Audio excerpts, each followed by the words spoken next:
En 1862, un daguerréotypiste itinérant nommé Édouard Valcourt a pris une photographie dans une plantation de Louisiane. Sur cette image, deux femmes africaines se tiennent côte à côte, vêtues de robes simples, les mains croisées devant elles. Pendant plus de 150 ans, cette photographie est restée dans les archives d'une collection privée, considérée comme un simple témoignage de l'époque, jusqu'au jour où un historien a remarqué un détail qui a tout changé. Un détail si troublant qu'il a fallu rouvrir des registres que personne n'avait consultés depuis des décennies. Ce qui semblait être une image innocente s'est révélé être la preuve d'un des secrets les plus sombres jamais dissimulés dans le Sud américain. Avant de continuer, abonne-toi à la chaîne et écris dans les commentaires de quelle ville tu nous écoutes. Maintenant, laisse-moi te raconter ce que cachait vraiment cette photographie. Les années précédant la guerre de sécession américaine étaient marquées par une tension grandissante entre le nord industriel et le sud agricole. En Louisiane, les plantations de canne à sucre et de coton constituaient l'épine dorsale de l'économie régionale. Ces immenses propriétés, souvent transmises de génération en génération, abritaient des centaines d'âmes réduites en esclavage, dont les vies n'avaient aucune valeur légale aux yeux de leurs propriétaires. La paroisse de Saint-Laurent, située à environ 80 km au sud de la Nouvelle-Orléans, était particulièrement prospère. Les terres fertiles bordant le bayou permettaient des récoltes exceptionnelles, et les familles qui contrôlaient ces domaines jouissaient d'une influence considérable, non seulement dans la région, mais aussi dans les cercles politiques de l'État. Parmi ces dynasties, la famille Beauchamp occupait une place prépondérante. Le domaine Beauchamp s'étendait sur plus de 1200 hectares. La demeure principale, une imposante construction de style néoclassique avec ses colonnes blanches et ses balcons à ferronnerie ouvragée, dominait un paysage de champs ordonnés et de dépendances innombrables. Derrière cette façade majestueuse se cachait un système rigoureux de contrôle et d'exploitation. 320 personnes y étaient maintenues en esclavage, travaillant du lever au coucher du soleil sous la surveillance de contremaîtres impitoyables. Augustin Beauchamp, maître des lieux en 1862, avait hérité du domaine à la mort de son père en 1854. Homme dans la quarantaine, il était connu pour sa froide efficacité et son détachement émotionnel. Contrairement à certains planteurs qui affichaient une brutalité ostentatoire, Augustin préférait une approche plus calculée. Il tenait des registres méticuleux consignant chaque naissance, chaque décès, chaque transaction impliquant les personnes qu'il considérait comme sa propriété. Cette comptabilité rigoureuse lui permettait de maximiser ses profits tout en maintenant une apparence de respectabilité. Son épouse, Célestine, fille d'une famille de la haute société créole, gérait la maisonnée avec une main de fer, dissimulée sous des manières élégantes. Elle supervisait le travail domestique, s'assurant que tout fonctionnait selon ses exigences strictes. Sous son regard glacial, aucune imperfection n'était tolérée. Les domestiques qui servaient dans la grande maison vivaient dans une anxiété constante, sachant qu'une erreur mineure pouvait entraîner des punitions sévères ou un renvoi vers les champs, où les conditions étaient encore plus dures. L'atmosphère du domaine Beauchamp était imprégnée d'une tension permanente. Les esclaves communiquaient à voix basse, conscients que chaque mot pouvait être rapporté. Les chants de travail qui rythmaient les journées dans les champs portaient des significations cachées, des messages codés que seuls les initiés pouvaient comprendre. Cette culture du silence et de la méfiance était le résultat de décennies d'oppression systématique. Dans ce contexte étouffant, deux femmes attiraient particulièrement l'attention, bien qu'elles fissent tout pour rester dans l'ombre. La première se nommait Aminata. Âgée d'environ 35 ans, elle était née en Afrique et avait été arrachée à sa terre natale alors qu'elle était encore adolescente. Amenée en Louisiane dans les années 1840, elle avait été vendue plusieurs fois avant d'arriver au domaine Beauchamp. Son regard portait une profondeur troublante, comme si elle voyait au-delà des apparences. Les autres esclaves la respectaient et cherchaient parfois ses conseils, même si elle parlait peu. La seconde femme s'appelait Rose. Plus jeune qu'Aminata d'une dizaine d'années, elle était née sur le domaine même. Fille d'une mère décédée en couche et d'un père dont l'identité n'avait jamais été officiellement reconnue, Rose avait grandi dans l'ombre de la grande maison.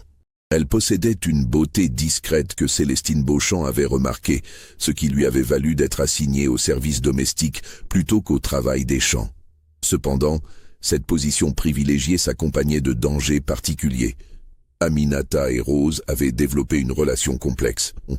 Aminata, avec son expérience et sa sagesse acquise à travers d'innombrables souffrances, était devenue une figure maternelle pour Rose.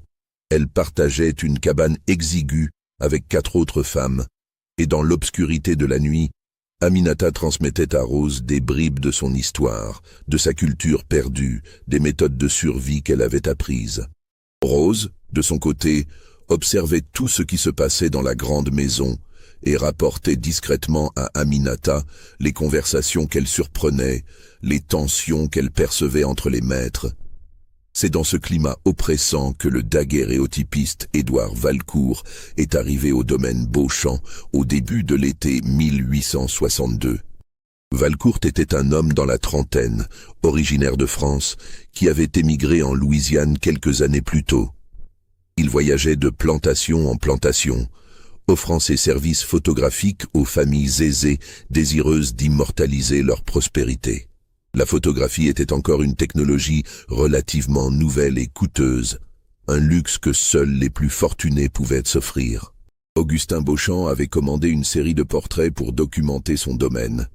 Il voulait des images de la grande maison, des champs en pleine production et quelques photographies représentatives des personnes qui travaillaient sur sa propriété.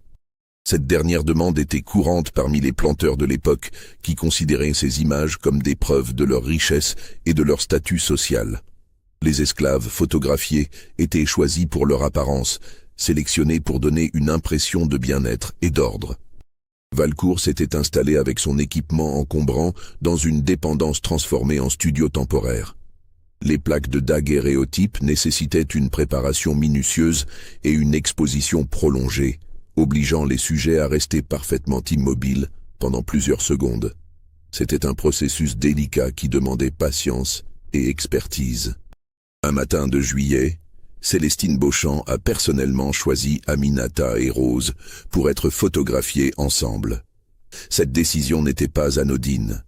Célestine avait remarqué que ces 2 femmes semblaient partager une complicité particulière, et elle voulait immortaliser ce qu'elle percevait comme un exemple de la structure sociale bien ordonnée de son domaine.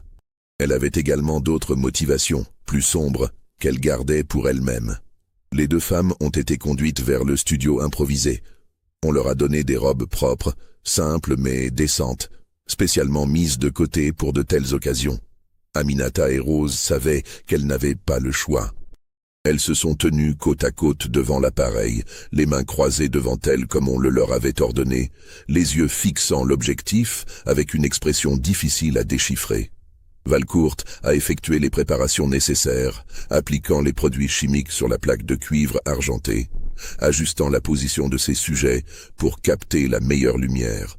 Il a demandé aux 2 femmes de rester absolument immobiles. Pendant les longues secondes d'exposition, Aminata et Rose sont restées figées, leur visage impénétrable. Valcourt a ensuite retiré la plaque, satisfait du résultat.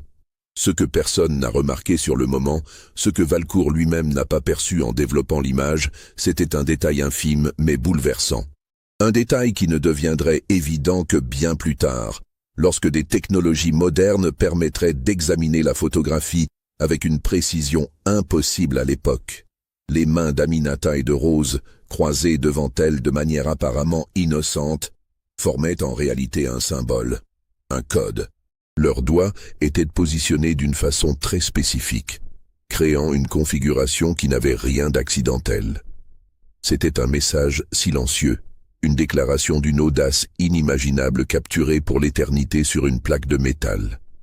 Mais ce n'était pas tout. En examinant attentivement l'arrière-plan flou de la photographie, on pouvait distinguer, presque effacé par le temps et la qualité limitée du daguerréotype, une forme sombre à travers la fenêtre du studio. Une silhouette. Quelqu'un observait la scène. Et cette présence, bien que presque invisible, était la clé de tout ce qui allait suivre. Le jour même où la photographie a été prise, quelque chose a changé dans le domaine Beauchamp. Une tension nouvelle s'est installée, presque imperceptible au début, mais qui allait rapidement s'intensifier. Les contremaîtres sont devenus plus vigilants, les punitions plus fréquentes. Augustin Beauchamp lui-même semblait préoccupé, passant de longues heures enfermé dans son bureau, consultant des documents, écrivant des lettres qu'il cachait soigneusement. 3 jours après la séance photographique, Rose n'est pas apparue pour son service du matin. Les autres domestiques ont été interrogés, mais personne ne savait où elle se trouvait. Une fouille discrète de sa cabane n'a rien révélé d'inhabituel, hormis l'absence de quelques effets personnels. Rose avait disparu. La disparition d'une esclave n'était pas un événement exceptionnel. Certains tentèrent de fuir, malgré les risques immenses. D'autres étaient vendus secrètement. D'autres encore mouraient de maladies ou d'accidents sans que leur maître juge de nécessaire d'en informer la communauté. Mais la disparition de Rose était différente. Il n'y avait eu aucun signe précurseur, aucune rumeur de fuite planifiée, aucun acheteur potentiel en visite. Aminata, dès l'instant où elle a appris la nouvelle, a su que quelque chose de terrible s'était produit. Elle a gardé le silence, mais son regard est devenu encore plus impénétrable, son attitude encore plus réservée. Elle continuait son travail avec une efficacité mécanique, mais ceux qui la connaissaient bien pouvaient percevoir une transformation subtile. Une détermination nouvelle peut-être, ou une résignation profonde. Édouard Valcourt est reparti du domaine Beauchamp quelques jours après avoir remis les photographies finies à Augustin. Il a continué sa route vers d'autres plantations, d'autres clients, sans se douter que l'image qu'il avait capturée portait en elle les germes d'un scandale qui ne serait révélé que des décennies plus tard. Les semaines suivant la disparition de Rose ont été marquées par un silence oppressant. Augustin Beauchamp a fait savoir, par l'intermédiaire de ses contremaîtres, que Rose avait été vendue à un planteur du Mississippi. Cette explication était plausible, même si aucun document officiel n'en attestait. Dans le système esclavagiste, de nombreuses transactions échappaient à tout enregistrement formel, particulièrement lorsque les maîtres souhaitaient éviter certaines questions. Aminata n'a jamais cru cette version. Elle savait que Rose n'aurait laissé aucun signe, aucun message, si elle avait su qu'elle allait être vendue. De plus, Célestine Beauchamp appréciait le travail de Rose dans la maison. Il était peu probable qu'elle ait accepté de s'en séparer sans raison impérieuse. Mais Aminata, consciente des dangers de poser trop de questions, a gardé ses soupçons pour elle. Cependant, elle a commencé à observer plus attentivement. Elle a remarqué que les déplacements d'Augustin Beauchamp avaient changé. Il se rendait régulièrement dans une partie reculée du domaine, près d'un ancien moulin à sucre abandonné depuis des années. Ces visites avaient lieu tard dans la soirée, et il revenait souvent avec ses vêtements salis de terre et de boue. Aminata a également noté que 2 des contremaîtres, des hommes particulièrement brutaux nommés Silas et Jérôme, accompagnaient parfois le maître lors de ses excursions nocturnes. Un soir, environ 1 mois après la disparition de Rose, Aminata a pris un risque considérable. Profitant d'une nuit sans lune, elle s'est glissée hors de sa cabane et a suivi le sentier menant vers le vieux moulin. Elle connaissait bien le terrain, ayant travaillé dans toutes les parties du domaine au fil des années. Elle savait éviter les zones surveillées, se déplacer sans bruit, se fondre dans l'obscurité. En approchant du moulin, elle aperçut une lumière faible filtrant à travers les planches disjointes de la structure délabrée. Elle s'est approchée avec une prudence extrême, se cachant derrière un amas de végétation envahissante. De là, elle pouvait apercevoir l'intérieur du bâtiment par une fissure dans le mur. Ce qu'elle a vu l'a glacée jusqu'aux os. Augustin Beauchamp se tenait au centre de la pièce en ruine, une lanterne à ses pieds projetant des ombres démesurées sur les murs. Silas et Jérôme étaient là aussi, armés de pelles, le visage luisant de sueur malgré la fraîcheur de la nuit. Le sol avait manifestement été creusé, puis recouvert, la terre fraîchement remuée contrastant avec le plancher pourri du reste du moulin. Augustin tenait un document dans ses mains, qu'il examinait à la lumière tremblante de la lanterne.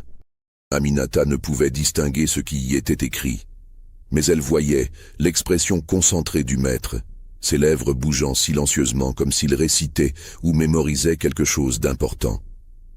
Puis, de manière totalement inattendue, Augustin a parlé à voix haute, s'adressant à ses contremaîtres. « C'est terminé maintenant.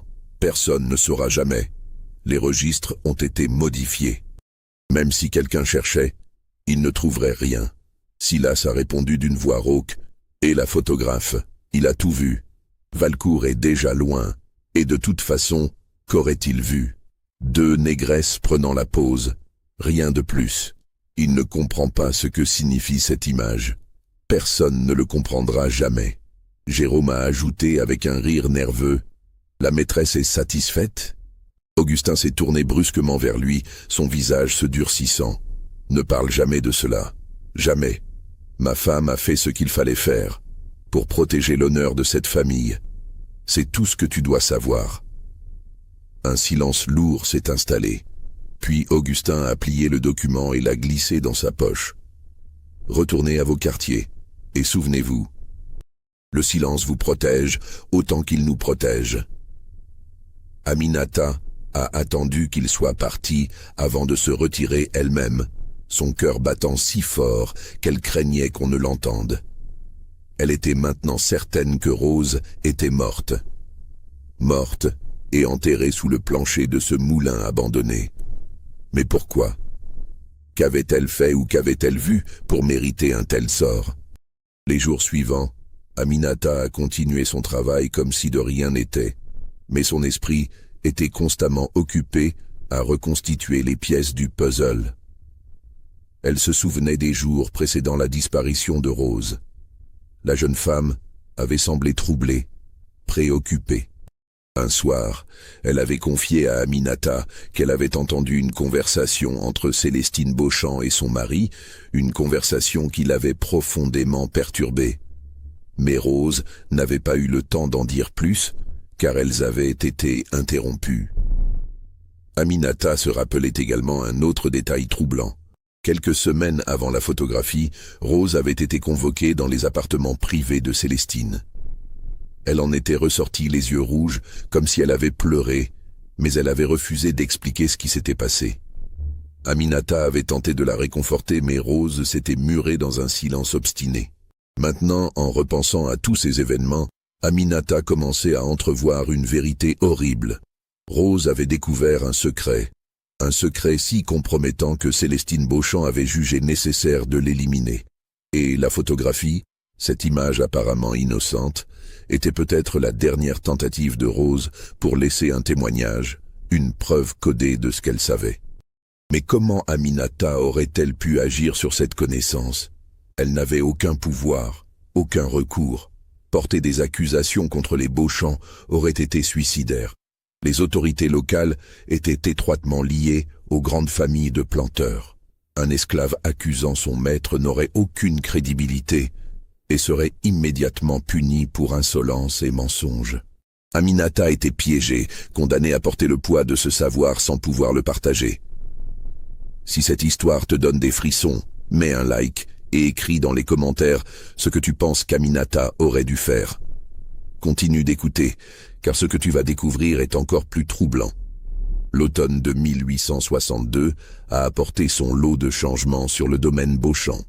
Les nouvelles de la guerre de sécession, qui faisait rage dans d'autres régions, commençaient à affecter même les plantations les plus isolées. Les hommes jeunes et valides étaient appelés à rejoindre les forces confédérées.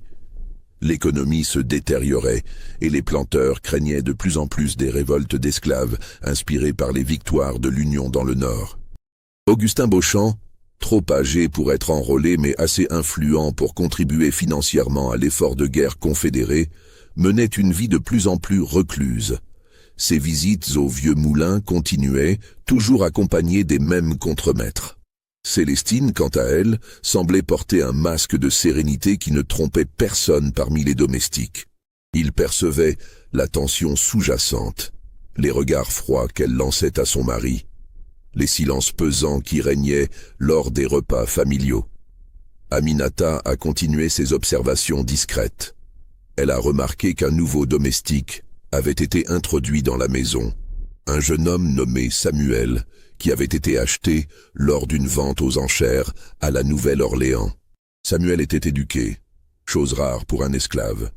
Il savait lire et écrire, compétence que son précédent maître, un professeur ruiné, lui avait enseignée avant d'être contraint de le vendre. Célestine avait assigné Samuel à la bibliothèque et au bureau d'Augustin, où il devait maintenir l'ordre parmi les nombreux documents et registres. C'était une position de confiance inhabituelle, et Aminata a rapidement compris que cette décision n'était pas innocente. Célestine utilisait Samuel comme espion, l'encourageant discrètement à noter tout ce qu'Augustin faisait, les lettres qu'il écrivait, les visiteurs qu'il recevait. Aminata a établi un contact prudent avec Samuel. Elle savait que les nouveaux arrivants étaient souvent plus enclins à parler, pas encore complètement brisés par le système. Un soir, après le service, elle a trouvé Samuel seul dans la cuisine, nettoyant la vaisselle du dernier repas. Elle s'est approchée de lui et, après avoir vérifié qu'ils étaient seuls, lui a parlé à voix basse. « Tu sais lire et écrire. Tu peux accéder au papier du maître. Je dois savoir quelque chose. Une jeune femme nommée Rose a disparu il y a quelques mois. Les registres disent qu'elle a été vendue, mais je ne crois pas. Peux-tu chercher des preuves de cette vente? Des reçus, des lettres, n'importe quoi ?» Samuel l'a regardé avec méfiance, mais aussi avec une curiosité évidente. « Pourquoi je ferais ça? C'est dangereux. Si le maître découvre, je sais que c'est dangereux. Mais cette jeune femme était comme une fille pour moi, et je crois qu'elle a été tuée pour avoir découvert un secret. Un secret qui pourrait nous concerner tous. » Samuel a hésité, puis a finalement hoché la tête. « Je vais voir ce que je peux trouver, mais sois prudente. La maîtresse me surveille autant que je surveille le maître. » Au cours des semaines suivantes, Samuel a discrètement fouillé dans les archives du bureau. Il a découvert quelque chose d'étrange. Les registres d'esclaves pour l'année 1862 contenaient une anomalie. Une page avait été arrachée, laissant une marge déchirée. La numérotation sautait de la page 27 à la page 29. La page 28 avait disparu. Samuel a rapporté cette découverte à Aminata, qui a immédiatement compris la signification. Cette page manquante devait contenir des informations sur Rose, des informations qu'Augustin avait voulu effacer. Mais Samuel avait trouvé autre chose, quelque chose d'encore plus troublant. Dans une correspondance privée entre Augustin et un médecin de la Nouvelle-Orléans, il était question d'un problème délicat qui nécessitait une solution définitive. La lettre, datée de quelques jours avant la disparition de Rose, ne mentionnait aucun nom, mais le contexte était suffisamment explicite pour qu'Aminata comprenne qu'il s'agissait d'elle. La situation que vous avez évoquée lors de votre dernière visite exige une intervention immédiate, écrivait le médecin.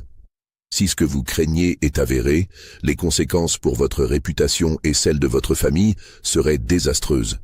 Je comprends votre préoccupation. Il existe des méthodes pour gérer de tels cas, mais elles doivent être appliquées avec la plus grande discrétion. Augustin avait répondu dans une lettre suivante.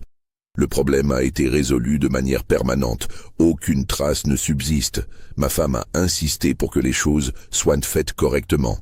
Aminata a médité sur ces fragments d'informations. Une image terrifiante commençait à se former. Rose n'avait pas seulement découvert un secret. Elle était devenue elle-même un problème qui devait être éliminé. Mais quel était ce secret? Qu'avait-elle entendu dans cette conversation entre Célestine et Augustin? La réponse est venue d'une source inattendue. Une vieille femme nommée Hortense, qui travaillait comme cuisinière depuis plus de 30 ans sur le domaine, a un jour appelé Aminata dans un coin isolé de la cuisine. Hortense était respectée par tous, non seulement pour son âge et son expérience, mais aussi pour sa discrétion et sa sagesse. « Je sais ce que tu cherches », a murmuré Hortense, ses yeux laiteux fixant Aminata avec une intensité surprenante. « Je sais pourquoi la petite Rose a été enlevée. » Aminata a retenu son souffle. « Dis-moi. » Hortense a jeté un regard prudent autour d'elle avant de continuer. « Il y a longtemps, avant que tu n'arrives ici, quelque chose s'est passé. Le maître Augustin, quand il était encore un jeune homme, a eu une liaison avec une esclave. Cette femme s'appelait Delphine. Elle était belle et le jeune maître était imprudent. Delphine est tombée enceinte. Aminata a senti un frisson la parcourir. Qu'est-il arrivé à Delphine?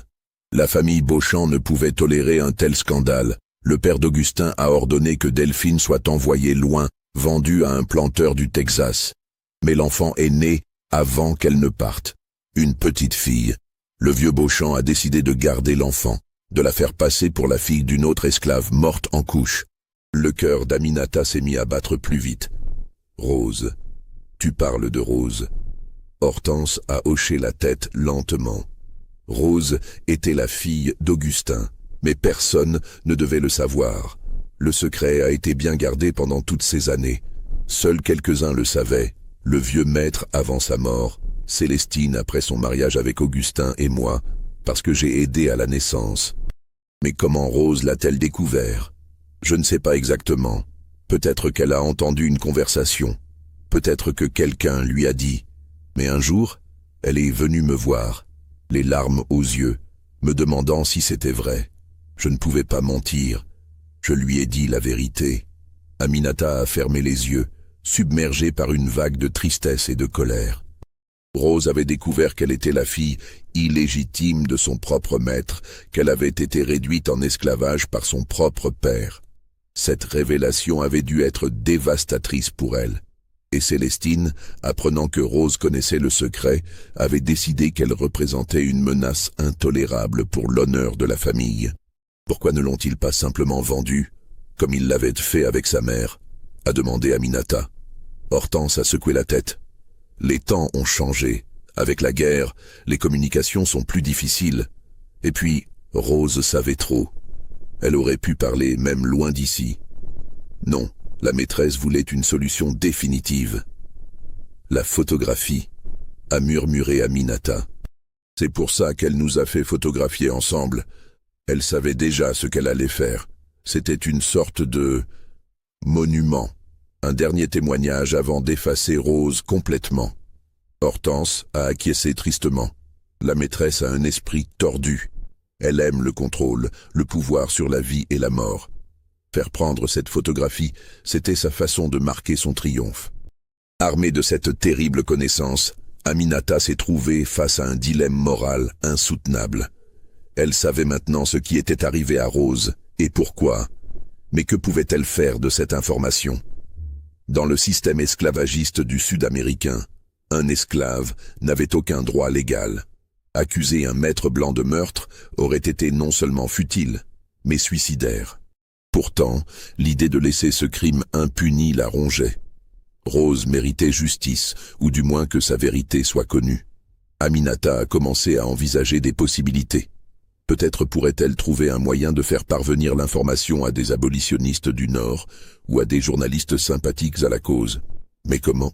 Les communications étaient surveillées, particulièrement en temps de guerre.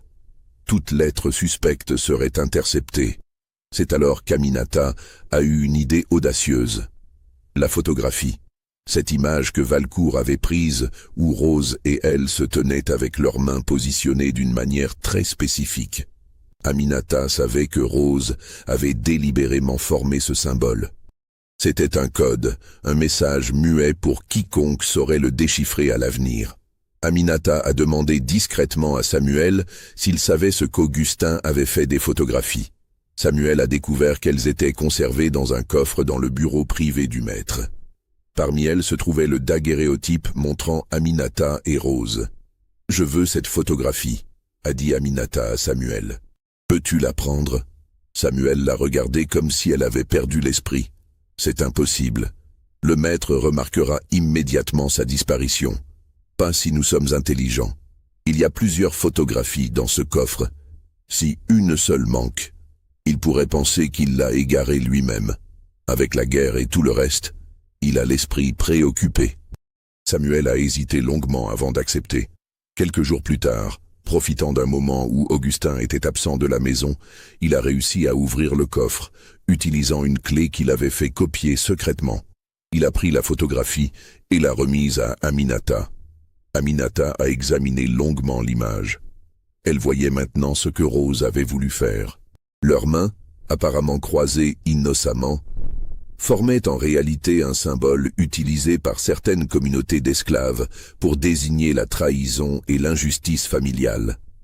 C'était un code ancien, transmis oralement, que peu de gens en dehors de ces communautés pouvaient reconnaître. Mais Aminata a également remarqué autre chose, quelque chose qu'elle n'avait pas vu lors de la prise de vue. Dans l'arrière-plan, à travers la fenêtre floue du studio, on pouvait distinguer une silhouette. Quelqu'un avait observé la scène. En plissant les yeux, Aminata a reconnu la forme. C'était Célestine Beauchamp. Elle était là, surveillant, s'assurant que tout se passait selon son plan. Cette découverte a confirmé les soupçons d'Aminata. Célestine avait orchestré toute l'affaire. La photographie n'était pas une simple documentation, mais un acte calculé de domination et de cruauté. C'était la preuve que Célestine savait déjà ce qu'elle allait faire à Rose. Aminata a caché la photographie dans un endroit sûr, enveloppée dans un morceau de toile cirée pour la protéger de l'humidité. Elle ne savait pas encore comment elle pourrait l'utiliser, mais elle était déterminée à ce que cette image survive, à ce qu'elle témoigne un jour de la vérité. Les mois suivants ont été marqués par une détérioration progressive des conditions sur le domaine Beauchamp. La guerre se rapprochait. Les troupes de l'Union avançaient dans le sud, et les nouvelles de défaites confédérées se multipliaient. Les planteurs devenaient de plus en plus nerveux, craignant que leurs esclaves ne se révoltent en anticipation de la libération. Augustin Beauchamp a renforcé la sécurité, embauchant des patrouilleurs supplémentaires pour surveiller les mouvements nocturnes. Les punitions pour la moindre infraction sont devenues plus sévères. L'atmosphère était devenue insupportable, chargée de peur et de tension. C'est dans ce contexte qu'un événement inattendu s'est produit. Un régiment de l'Union a établi un campement temporaire à quelques kilomètres du domaine Beauchamp. Les soldats, principalement des nordistes et des hommes noirs libres enrôlés, patrouillaient dans la région, confisquant des provisions et cherchant des informations sur les mouvements des troupes confédérées. Aminata a vu là une opportunité. Si elle pouvait atteindre ces soldats, elle pourrait leur raconter ce qui s'était passé. Même si elle ne pouvait obtenir justice par les tribunaux du Sud, elle pourrait au moins faire connaître la vérité, porter témoignage du crime commis contre Rose. Mais s'échapper du domaine était extrêmement risqué. Les patrouilleurs étaient vigilants, et les esclaves pris en fuite étaient souvent tués sur place. Aminata a passé des nuits entières à élaborer un plan, pesant les risques contre l'impératif moral de révéler la vérité. Finalement, elle a pris sa décision. Elle a confié à Samuel qu'elle allait tenter de s'échapper pour rejoindre les soldats de l'Union.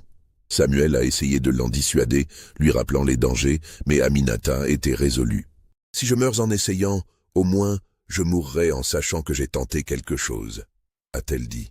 Rose mérite que quelqu'un se batte pour elle, même après sa mort. La nuit choisie pour la fuite était sans lune, le ciel couvert de nuages épais. Aminata a pris la photographie, l'a glissée dans une pochette de tissu attachée à sa ceinture et s'est mise en route. Elle connaissait les chemins, savait où les patrouilleurs se postaient habituellement. Elle s'est déplacée avec une prudence extrême, s'arrêtant fréquemment pour écouter, se cachant au moindre bruit suspect. Elle avait presque atteint la limite du domaine lorsqu'elle a entendu des voix. 2 patrouilleurs approchaient, leurs lanternes balançant des lumières tremblantes dans l'obscurité. Aminata s'est figée, se plaquant contre le tronc d'un grand chêne, retenant son souffle. Les hommes sont passés à quelques mètres d'elle, discutant à voix basse. Elle a attendu qu'il s'éloigne avant de reprendre sa progression. Mais alors qu'elle sortait de sa cachette, son pied a heurté une branche morte qui s'est brisée avec un craquement sec. Les patrouilleurs se sont retournés immédiatement. « Qui va là ?» a crié l'un d'eux, levant sa lanterne. Aminata a couru. Elle savait qu'elle ne pouvait se permettre d'être capturée maintenant. Elle a sprinté à travers les sous-bois, les branches griffant son visage et ses bras. Derrière elle, elle entendait les hommes courir, leurs cris alertant d'autres patrouilleurs. Elle a couru jusqu'à ce que ses poumons brûlent, jusqu'à ce que ses jambes menacent de céder. Finalement, elle a atteint une petite rivière, un affluent du bayou principal. Sans hésiter, elle a plongé dans l'eau froide et boueuse, nageant vers l'autre rive. L'eau était profonde, le courant plus fort qu'elle ne l'avait anticipé. Elle a lutté pour garder la tête hors de l'eau, consciente que la photographie attachée à sa ceinture devait rester au sec. Elle a émergé de l'autre côté, trempée et épuisée. Les voix des patrouilleurs résonnaient encore dans la nuit, mais elles semblaient plus éloignées maintenant. Aminata a continué à avancer, utilisant les étoiles pour s'orienter vers le campement de l'Union qu'elle espérait trouver. À l'aube, Aminata est tombée sur une patrouille de soldats de l'Union. Épuisée, tremblante de froid et de peur, elle s'est effondrée devant eux. Les soldats, surpris de trouver une femme seule dans les bois, l'ont immédiatement emmenée à leur campement. Là, elle a été interrogée par un capitaine nommé William Thatcher, un homme dans la quarantaine avec un visage marqué par les épreuves de la guerre. Ses yeux bleus perçants scrutaient Aminata avec un mélange de curiosité et de méfiance. Il avait vu trop de choses pendant cette guerre pour croire facilement à n'importe quelle histoire. Aminata, bien qu'affaiblie, a raconté son histoire avec une détermination farouche. Elle a commencé par le commencement, expliquant qui elle était, comment elle était arrivée au domaine Beauchamp, sa relation avec Rose. Sa voix tremblait parfois, mais elle ne s'arrêtait pas. Elle devait tout raconter pendant qu'elle en avait la chance. Quand elle est arrivée à la partie concernant la découverte du secret de Rose, Thatcher s'est penché en avant, son attention redoublée. Aminata a parlé de la liaison d'Augustin avec Delphine, de la naissance de Rose, du secret gardé pendant toutes ces années. Elle a expliqué comment Rose avait découvert la vérité, comment cette découverte l'avait détruite émotionnellement. Elle était sa propre fille, a dit Aminata, sa voix se brisant légèrement. Et il l'a gardée en esclavage. Il la traitait comme une propriété, comme moins qu'un animal. Quand elle a découvert qui elle était vraiment, cela l'a brisée. Thatcher a pris des notes méticuleuses, sa plume grattant rapidement sur le papier. « Continuez », a-t-il dit doucement. Aminata a ensuite raconté la séance photographique, comment Célestine avait personnellement choisi Rose et elle pour être photographiées. Ce n'était pas innocent, a insisté Aminata. La maîtresse savait déjà ce qu'elle allait faire. C'était sa façon de marquer son pouvoir, de créer un monument à sa cruauté. Elle a sorti la photographie de sa pochette en tissu, la tenant avec précaution, comme si c'était la chose la plus précieuse au monde. L'eau du bayou l'avait légèrement endommagée sur les bords, mais l'image centrale était intacte. Elle l'a tendue à Thatcher. Le capitaine a examiné la photographie longuement, ses yeux se plissant pour voir les détails. « Expliquez-moi ce que je regarde », a-t-il demandé. Aminata a pointé vers leurs mains. « Voyez-vous comment nos doigts sont positionnés? Ce n'est pas par hasard. Rose savait qu'elle était en danger. Elle m'avait confié ses peurs quelques jours avant. Pendant la photographie, elle a formé ce symbole avec ses mains et m'a demandé silencieusement de faire de même. C'est un code ancien, transmis parmi nos gens. Il signifie la trahison par le sang, la honte familiale, l'injustice qui ne peut être nommée à haute voix. » Thatcher a hoché la tête lentement, absorbant l'information. Et dans l'arrière-plan, cette ombre près de la fenêtre, c'est elle, la maîtresse Célestine. Elle nous observait. Elle voulait voir ce moment, savourer son contrôle avant d'effacer Rose complètement. Aminata a ensuite raconté la disparition de Rose, sa propre enquête discrète, ce qu'elle avait vu au vieux moulin cette nuit-là. Elle a répété mot pour mot la conversation qu'elle avait entendue entre Augustin et ses contremaîtres. Elle a parlé de la page arrachée dans les registres, des lettres échangées avec le médecin, de tout ce que Samuel avait découvert. « J'ai vu la terre fraîchement retournée dans ce moulin », a-t-elle dit, sa voix devenant plus forte, plus insistante. « Rose est enterrée là, je le sais, et les maîtres le savent. Ils ont tué leur propre fille pour protéger leur réputation, pour garder leur secret caché. » Thatcher est resté silencieux un long moment après qu'Aminata ait terminé. Il regardait la photographie, puis ses notes, puis de nouveau Aminata. Finalement, il a parlé, sa voix empreinte de gravité. « Ce que vous me racontez est l'une des histoires les plus troublantes que j'ai entendues pendant cette guerre. Et j'ai entendu beaucoup d'horreurs. » Il a marqué une pause. Mais je dois être honnête avec vous, Aminata. Même avec cette guerre, même avec l'émancipation qui arrive, il sera très difficile de poursuivre des planteurs blancs pour le meurtre d'une esclave.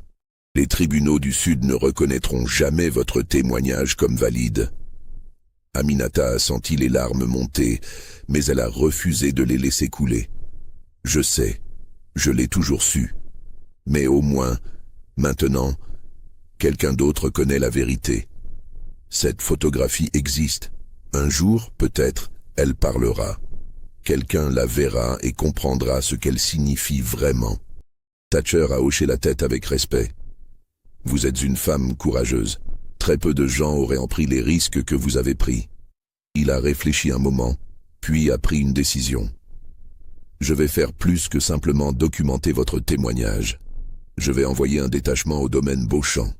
Nous allons occuper la propriété, libérer tous ceux qui y sont encore tenus en esclavage, et nous allons fouiller ce moulin. Si Rose y est enterrée, nous la trouverons. Les yeux d'Aminata se sont élargis avec surprise et espoir. Vous feriez cela? Cette guerre ne concerne pas seulement la préservation de l'Union, a répondu Thatcher. Elle concerne aussi la justice. La justice pour les gens comme Rose, comme vous, comme tous ceux qui ont été opprimés par ce système diabolique. Si nous pouvons apporter ne serait-ce qu'une petite mesure de justice, alors nous devons le faire. Au cours des jours suivants, Aminata est restée dans le campement de l'Union. Elle a donné un témoignage détaillé que Thatcher a méticuleusement consigné sur plusieurs pages. Chaque détail était important. Les noms, les dates, les conversations, les lieux. Thatcher a fait appel à un photographe militaire qui a créé plusieurs copies de la photographie d'Aminata et Rose, utilisant les techniques de reproduction disponibles à l'époque. Thatcher a également interrogé Aminata sur tous les aspects du domaine Beauchamp. Sa disposition, le nombre de personnes qui y travaillaient, les habitudes des maîtres, la présence de contremaîtres armés. Il préparait son opération avec soin. Pendant ce temps, Aminata faisait la connaissance d'autres réfugiés dans le campement. Il y avait des dizaines d'anciens esclaves qui avaient fui diverses plantations, cherchant la protection des troupes de l'Union. Leurs histoires, bien que différentes dans les détails, partageaient toutes le même thème de souffrance, de résistance et d'espoir désespéré. Une femme nommée Esther, qui avait fui une plantation voisine, est devenue particulièrement proche d'Aminata.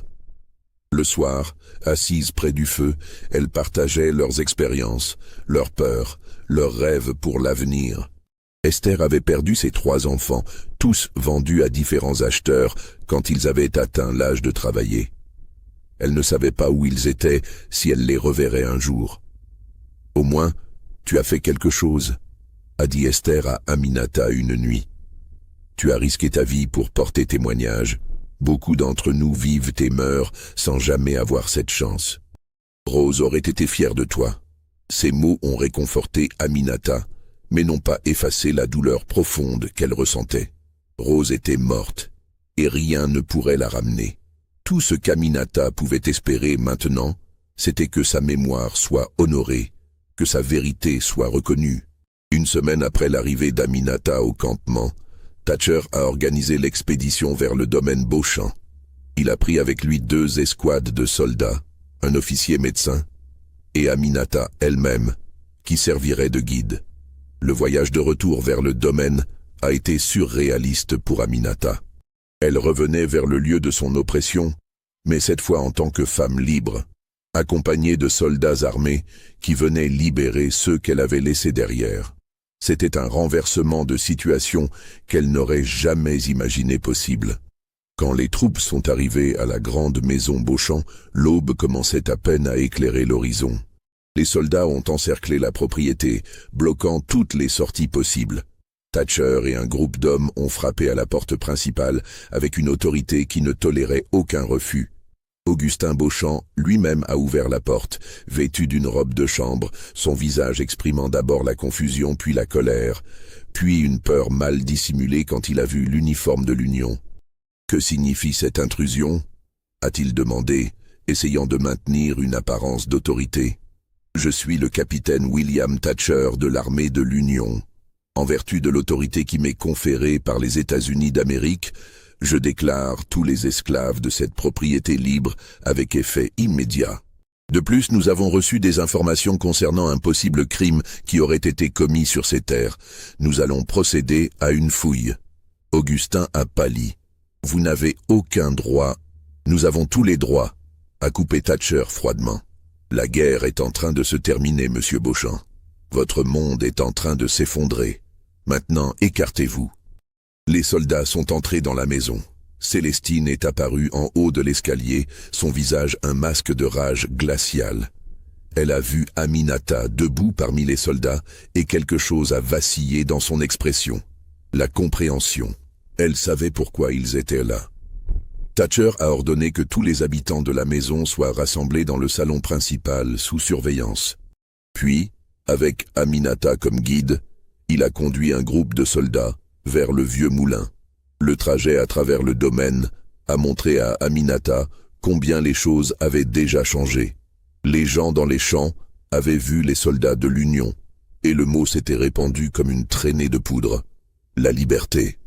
Les gens sortaient de leurs cabanes, se rassemblaient en groupe, parlant avec animation, certains pleurant, d'autres riant d'incrédulité. Quand Aminata et les soldats sont arrivés au moulin, le soleil était complètement levé. La structure délabrée semblait encore plus sinistre à la lumière du jour, ses planches pourries et ses fenêtres brisées lui donnant l'apparence d'un squelette décharné. « C'est ici », a dit Aminata, sa voix à peine plus qu'un murmure, sous le plancher, là où la terre a été retournée. Les soldats sont entrés prudemment, testant la solidité du plancher. Thatcher a ordonné à 2 hommes de commencer à creuser à l'endroit qu'Aminata avait indiqué. Les pelles ont mordu dans la terre meuble, chaque pelletée révélant une terre plus sombre, plus compacte. Après environ 30 minutes de travail, l'une des pelles a heurté quelque chose de solide. Les soldats ont creusé plus prudemment autour de l'obstacle, dégageant progressivement ce qui s'est révélé être un morceau de tissu. Du tissu enveloppant quelque chose. « Capitaine », a appelé l'un des soldats, sa voix tendue. Thatcher s'est approché. Avec une extrême précaution, les soldats ont continué à dégager la terre. Progressivement, la forme d'un corps enveloppé dans du tissu grossier est devenue visible. Aminata s'était détournée, incapable de regarder directement. Elle savait ce qu'ils allaient trouver. Une partie d'elle avait espéré se tromper, mais au fond, elle avait toujours su la vérité. Le médecin militaire qui accompagnait le groupe s'est agenouillé près de la tombe improvisée. Il a examiné les restes avec un professionnalisme clinique, prenant des notes. Après plusieurs minutes, il s'est relevé et s'est adressé à Thatcher. C'est bien un corps humain, de sexe féminin, âge estimé entre 20 et 30 ans. Difficile de déterminer la cause exacte du décès sans un examen plus approfondi, mais il y a des signes de traumatisme au crâne. Il a marqué une pause. Ceci n'était pas une sépulture naturelle ou respectueuse. Ce corps a été caché. Thatcher a hoché la tête gravement. Il s'est tourné vers Aminata, qui se tenait à quelques mètres, les bras serrés autour de son corps, des larmes silencieuses coulant sur ses joues. « Je suis désolé », a-t-il dit doucement. « Vous aviez raison. » Aminata a fermé les yeux. « Rose », a-t-elle murmuré, « au moins maintenant, tu ne seras plus seule dans l'obscurité. » Les soldats ont soigneusement exhumé le corps et l'ont transporté avec respect hors du moulin. Thatcher a ordonné qu'il soit préparé pour une sépulture appropriée. Il voulait également que le médecin effectue un examen complet pour documenter toutes les blessures. De retour à la grande maison, Augustin et Célestine Beauchamp ont été confrontés à la découverte. Thatcher les a informés qu'un rapport officiel serait déposé, documentant le meurtre d'une personne sur leur propriété et suggérant leur implication directe. Augustin a tenté de nier, affirmant ne rien savoir de ce corps, suggérant qu'il pouvait s'agir de n'importe qui enterré là il y a longtemps. Mais ces dénégations sonnaient creuses, même à ses propres oreilles. Célestine, en revanche, est restée silencieuse, son visage impénétrable. Elle ne confirmait rien mais ne niait rien non plus. Son silence était plus éloquent que n'importe quelle protestation. Thatcher a fait saisir tous les registres et documents du domaine. Il voulait des preuves écrites pour corroborer le témoignage d'Aminata. Samuel, qui était toujours sur le domaine, a été interrogé et a confirmé ce qu'il avait découvert. La page manquante, les lettres au médecin, tout. Dans les jours qui ont suivi, le domaine Beauchamp a été complètement transformé. Les personnes autrefois esclavagées ont été officiellement libérées. Beaucoup ont choisi de partir immédiatement, cherchant des membres de leur famille vendus ailleurs, ou simplement désireux de mettre le plus de distance possible entre eux et le lieu de leur souffrance. D'autres, n'ayant nulle part où aller, sont restés temporairement, travaillant maintenant comme employés libres. Le corps exhumé du moulin a été examiné en détail par le médecin militaire. Son rapport a confirmé qu'il s'agissait d'une jeune femme d'origine africaine, âgée d'environ 25 ans, au moment de sa mort. Les blessures au crâne suggéraient un coup violent, probablement infligé avec un objet contondant. La mort remontait à plusieurs mois, ce qui correspondait au calendrier de la disparition de Rose. Bien que le corps soit trop décomposé pour une identification visuelle certaine, tous les éléments circonstanciels pointaient vers la même conclusion. C'était Rose, fille illégitime d'Augustin Beauchamp, tuée pour avoir découvert le secret de sa naissance. Thatcher a organisé des funérailles appropriées. Un cercueil simple mais digne a été construit, et Rose a été enterrée dans un petit cimetière utilisé par la communauté affranchie à proximité. Aminata a insisté pour que la cérémonie suive les traditions que sa propre mère lui avait enseignées. Des rituels transmis depuis l'Afrique. Un petit groupe s'est rassemblé. Aminata, Samuel, Esther, Hortense la vieille cuisinière et quelques autres qui avaient connu Rose. Aminata a parlé pendant la cérémonie, sa voix portant dans l'air immobile. Rose était une fille, une sœur, une amie. Elle était quelqu'un qui méritait de vivre une vie pleine et libre. Au lieu de cela, elle a été trahie par ceux qui auraient dû la protéger. Mais elle n'est pas morte en vain. Son histoire sera racontée. Son nom sera connu. Elle ne sera pas oubliée. Les mots simples ont résonné avec une puissance qui allait au-delà de cette petite assemblée, au-delà de ce moment. Ils étaient une promesse, un serment, que ces vies brisées par l'esclavage ne seraient pas effacées de la mémoire. Quant à Augustin et Célestine Beauchamp, leur sort était plus compliqué.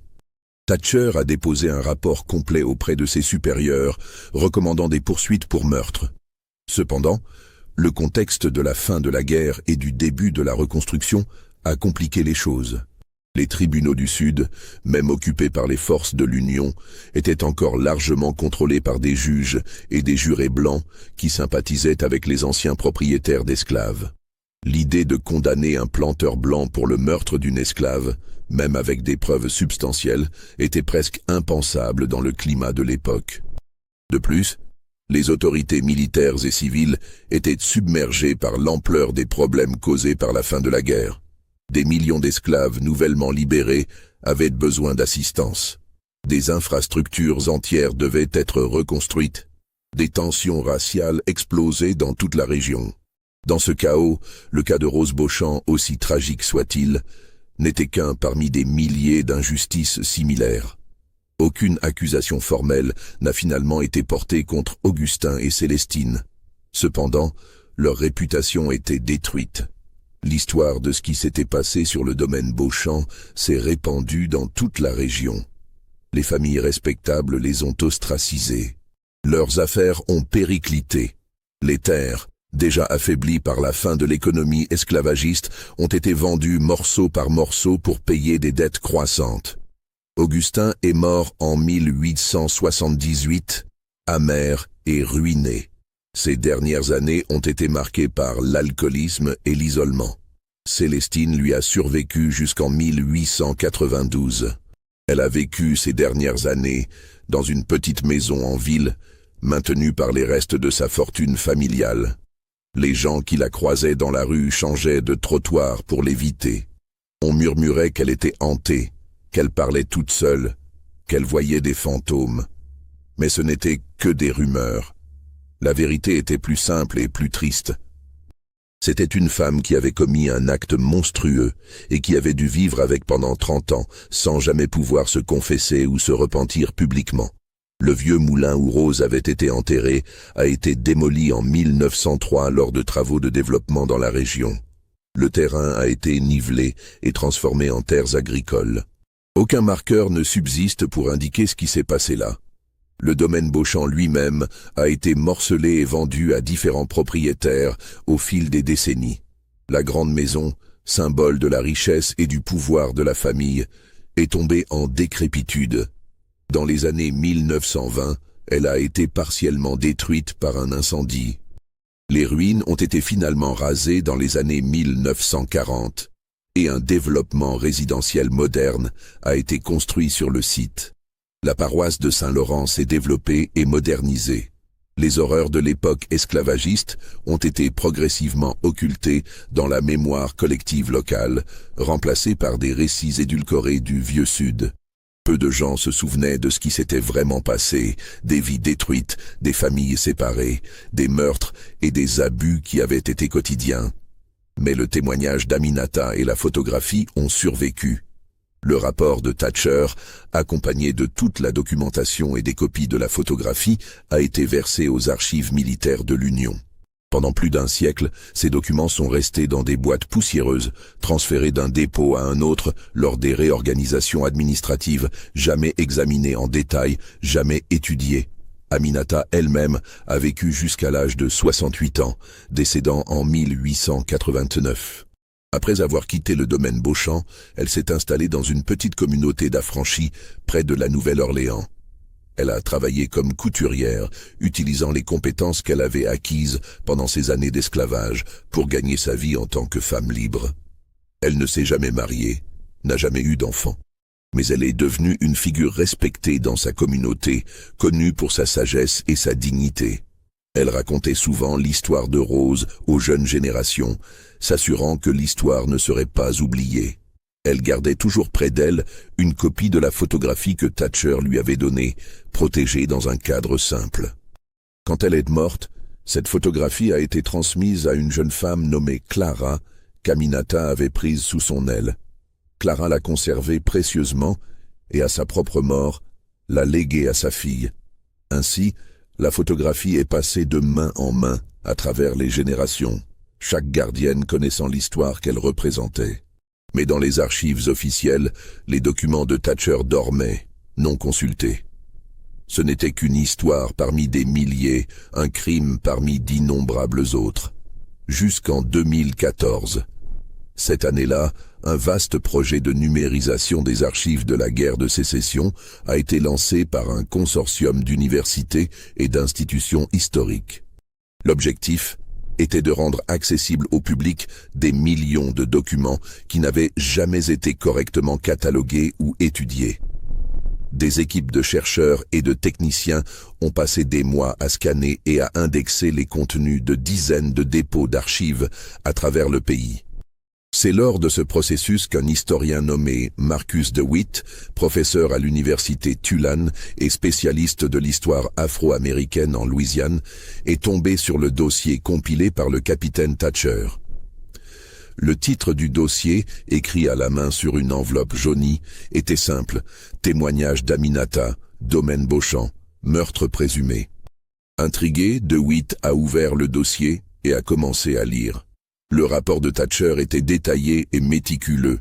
Page après page, DeWitt a découvert l'histoire d'Aminata, de Rose, du secret familial, du meurtre, de la photographie. Il était stupéfait. Comment cette histoire n'avait-elle jamais été étudiée auparavant? Quand il est arrivé à la photographie elle-même, scannée en haute résolution, il a passé de longues minutes à l'examiner. Au premier regard, elle semblait ordinaire. Deux femmes esclavagisées, vêtues simplement, se tenant côte à côte. Mais en regardant plus attentivement, DeWitt a remarqué la position inhabituelle de leurs mains. Les doigts ne reposaient pas naturellement.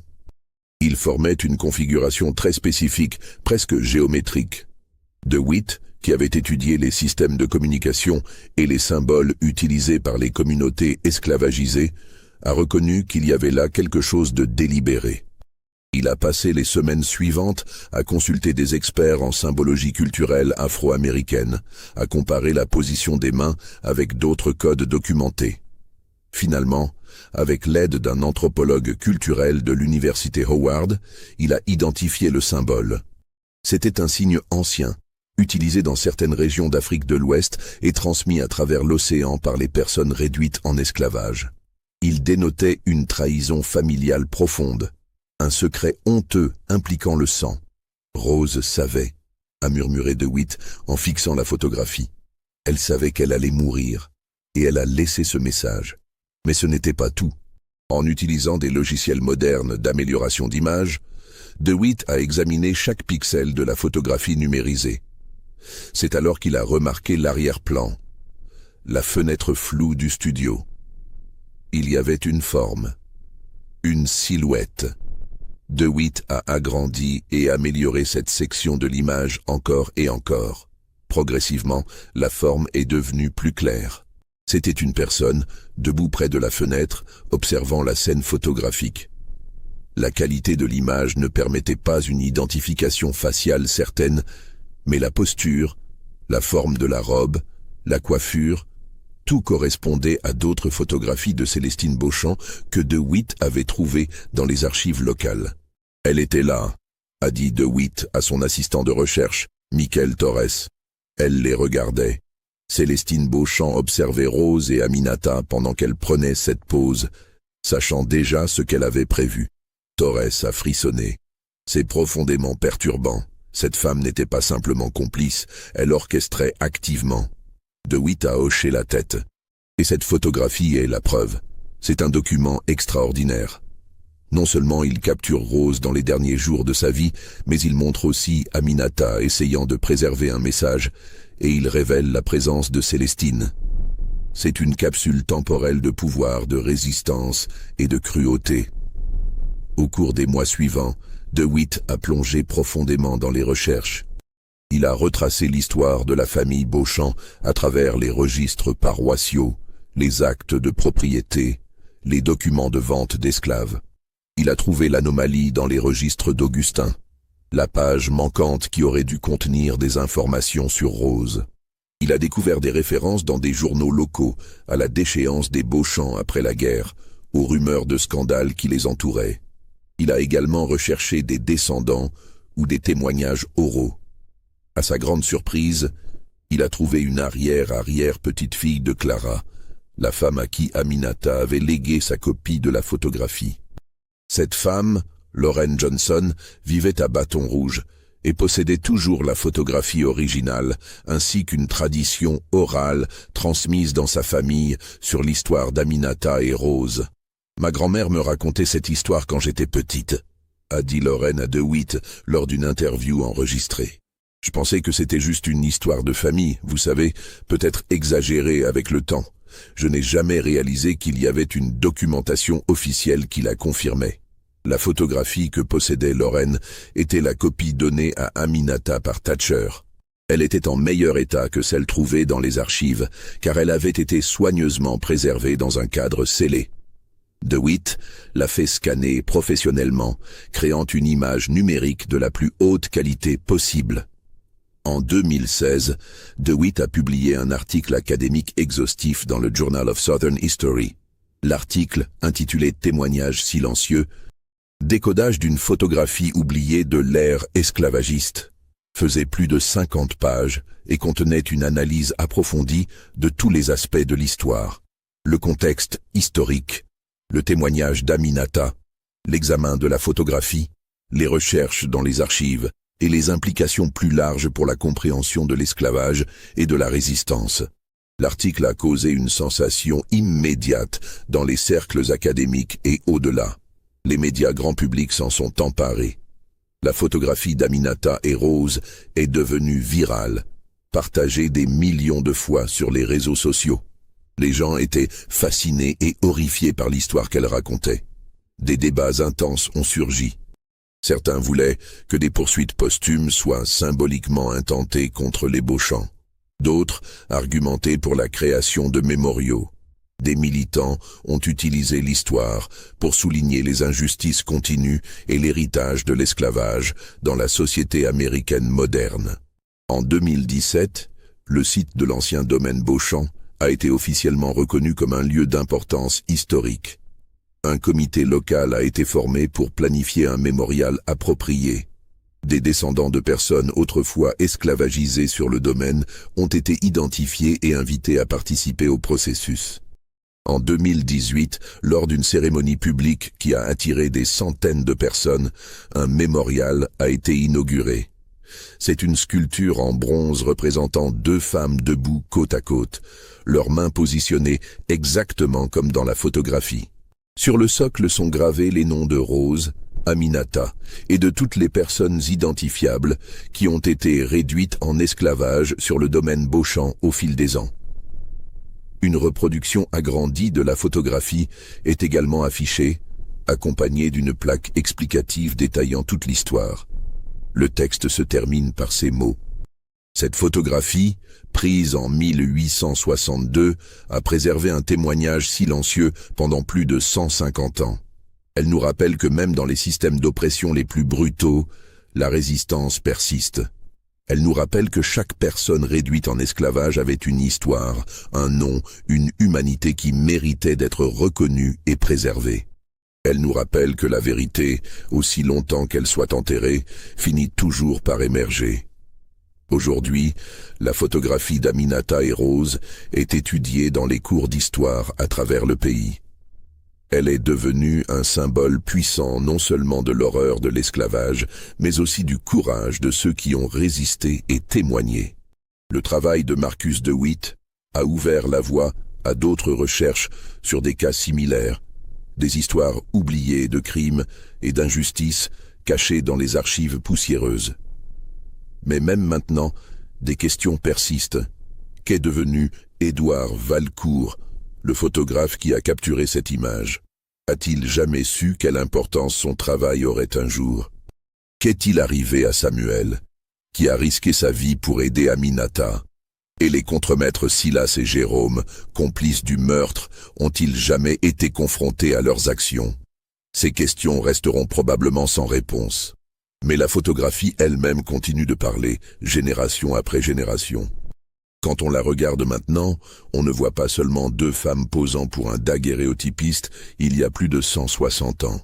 On voit le courage, on voit la résistance, on voit un message chiffré envoyé à travers le temps, témoignant d'une vérité que certains ont voulu enterrer, mais qui a refusé de rester silencieuse. Et on se rappelle qu'il y a peut-être des milliers d'autres photographies dans les archives du monde entier, attendant qu'un œil attentif remarque le détail qui révélera une histoire oubliée. Combien de voix du passé attendent encore d'être entendues? Cette histoire te hante-t-elle autant qu'elle m'a hanté en l'écrivant?